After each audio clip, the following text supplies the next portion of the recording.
عزیز مرحبا. یکم شما رحمت که تفسیر میگذارید. سوالی من اینه که همین شما وقتی که گفتید من بانکروت شدم و همین کار سر کردم میخواستم از چی کار سر کردید فهم؟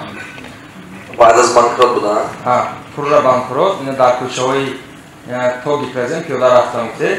نه این طلب استودنتی بود برادر. نه پس رفتم گفتید نه بعد بانکروت دیدیم موقع سخیمشه. هم شما کار از کجا سر کردید مثلا؟ 2 سال مایل شد. 2 سال نفهمیدی نباشم. من سال 95 مکتب تمام کردن اینجا اومدم استودنت بودم بچه. من اینجا پارک افتادم تکنیسیست اونیورسیت انجینیر سریع صدبار به میخوادم.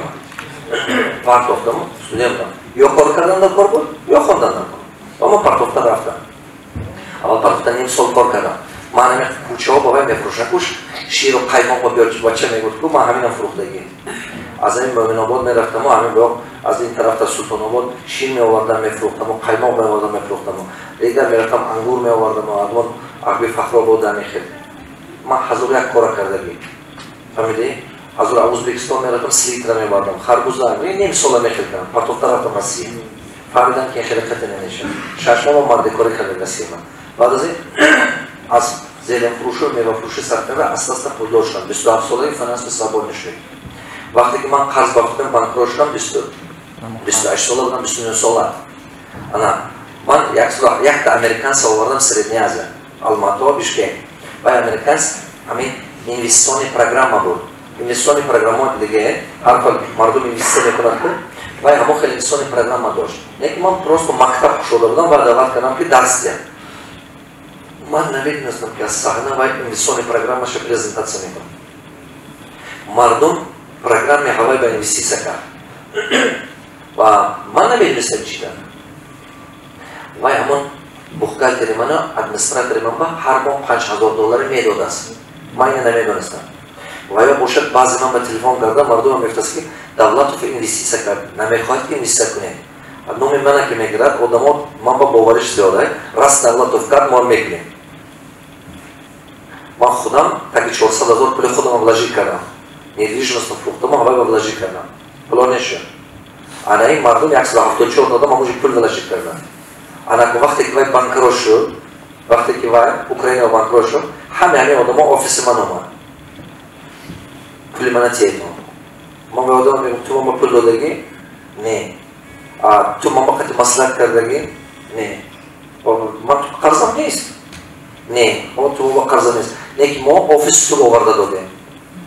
من این بخارتری تو دادیم. ما گمون کردیم که تو دیستریکت نه همون قطعش با سببی که تو آورده بودی. ما گمون میکنیم که تو همون قطع همراهی. برای ما و نمیشناسیم. تو نمیشناسیم. من فهمیدم که همه آدما ماینی سرش با من همون قطع همراه تصور کردم. گمون میکنم که من شریکم باید. 1,846,000 بود. من رشته قبول کردم که همین پول من گردونده میتیم. من پولی که گرفتگی نیم گردونده دادگی. باز آدم من پول میتیم پول خودم نمیبیارم. من پولی که نگرفتیم گردونده دادگی. میدی؟ برای که کار کرده این پول گردونده دادن اویله قطعی این پول گردونده دادن نمیشه. این پول کلونه 1,846,000 و من شو کردم. خستم گفتم یعنی خیلی بیزنس کرده گردوندنم در کن. این رفیقم 200,000 گرفتم و گستینسه کشوندم آلماتا آبا. گستینسه نشد. قرض 116,000 قرضم جا شد. با گرفته دیتسکی کلینیک کشوندم کارگنده با. دیتسکی کلینیک همه میره $100,000 باید دیگر قرض کردم و کشوندم. آپشن مینوس رو برآمدم 46,000 مینوس کردم بیزنس برآمدم. خیمچیسکه کشوندم سه خیمچیسکه نشد. 48,000 یورو با مینوس رو برآمدم. چی کاری که میکنم فقط قرض زیاد میشه. مینوس زیاد میشه. لوگوی کاری کنم 13 تا پروژه با کار کردم هر 13 پروژه فقط مینوس. نمیدی؟ بعد 2009 من парфюмерный магазин кушудам. Спортивная одежда. Аз 4 банк кредит гирифтам. Номи худам бали, номи дигароба. Чунки ман гражданин Казахстон, Кыргызстан, ман бали метия. Номи шогирдом, номи рафиқом. Аз 4 банк. 493,000. بعد از 1 سال 36 تا مگزین کردم من. همین دوشنبه من بودم اون مگزین. خوجام با بود. سپارتیم ندیجه داشتم و پارفومر داشتم. پارتنرم خیلی پولی نگرفتم، کار درست نشد. من مجبور شدم که این بیزنس محکم کنم. وقتی که محکم کردم نگاه کنم مینوس رفتم 493,000. نگاه کنم سال از سال قرضا زیاد تا که 3 میلیون مبرم قرضا. چی کاری کنم قرضا بسیار. شب و روز کار میکردم من واقعی دم نمیگرفتم. هیچ بی کار میکردم که قرضا دادم. کامتون بعضی اکتیفایی که بود زمین، خانه، چیزا ما فروختم یک قسمش دادم.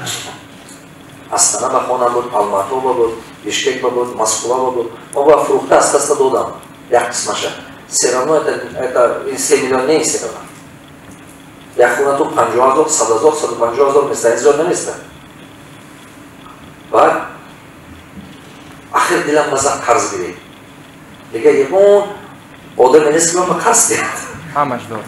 اوجه هم کسی که من نمیدونست، کسی که پولدار بود که من میشناختم، اوجه دار. یا از که میگرفت دیگه ایش کم بود.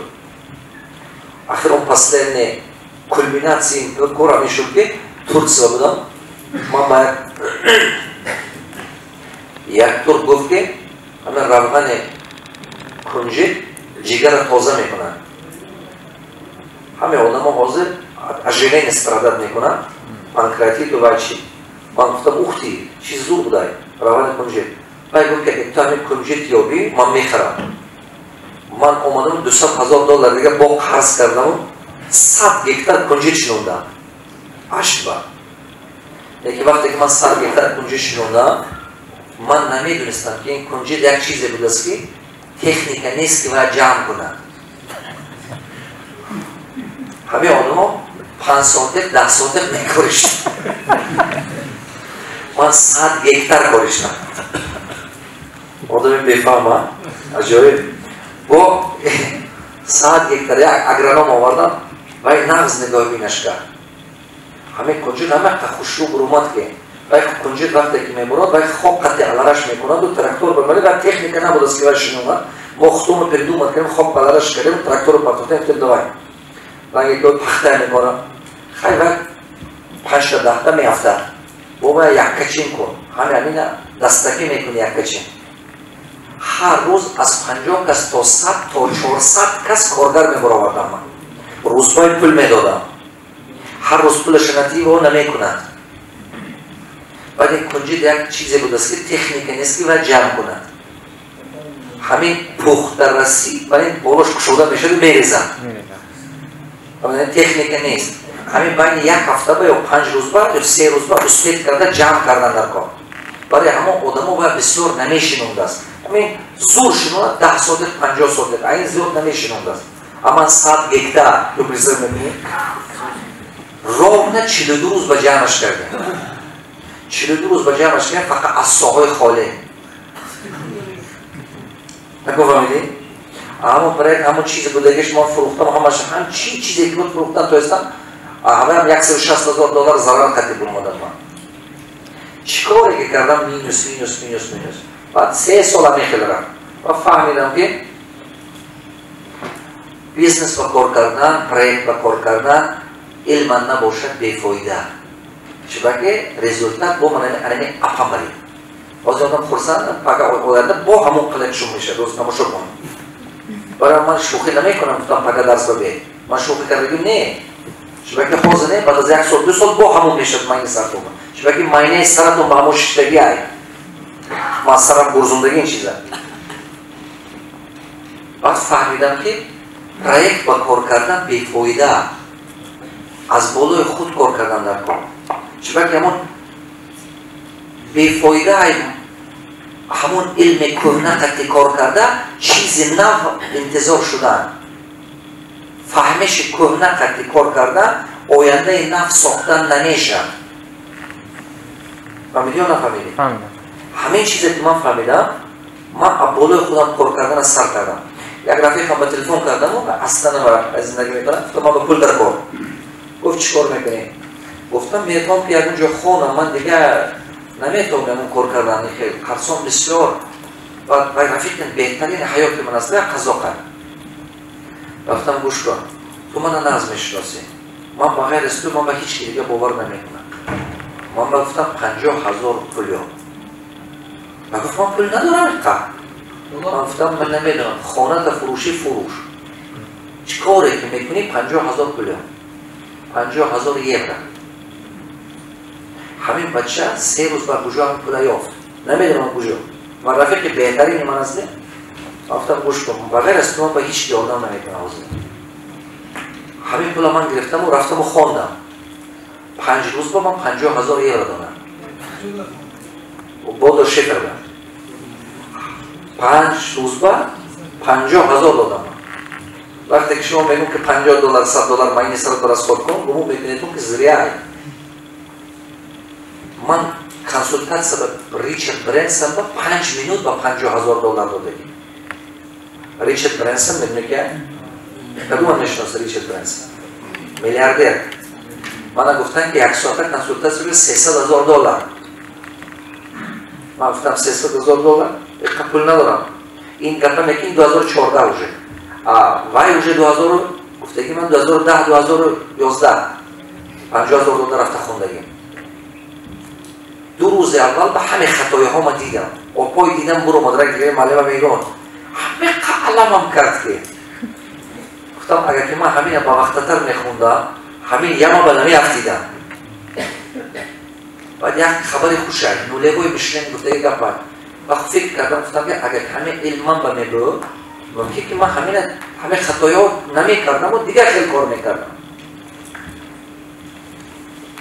اول علامم کرد ایره کردم بعد خورسن شدم من گفتم که راست علم همین خوزه های که راست نولیه یه جو نولیه دو اینه چی زن آقا زن را سر کردم من گشتم آمدم خانه من گفتم خودم باید من دیگه مرم که قرض نمیگیرم یکم بار قرض نمیگیرم حیاتم چیکار کردم سکلاد برداشتم دیدم که چی های سکلاد دارم اما استاتکای спортивная одежда بود спортивная одежда болош размер دیگه پایونش دیگه و چیزی که موندست دیگه بعضی زماکش کار نمیکند بعضیش چرکین شدگی یا که همونش دردگی همون اصلا دوختم و باید شویه با اتیله با روادنم همین بیشکک با حد کوچه با پریام حد کوچه با همین کابینت داشتم آفیس پیام با فرم حد کوچه با الان میخواد استول موندم استول با پارفیمری های موندم پارفیمری که استاتکا های بعضیش کروبکش نیست بعضیش کلپاچوکش نیست بعضیش یا که شیشش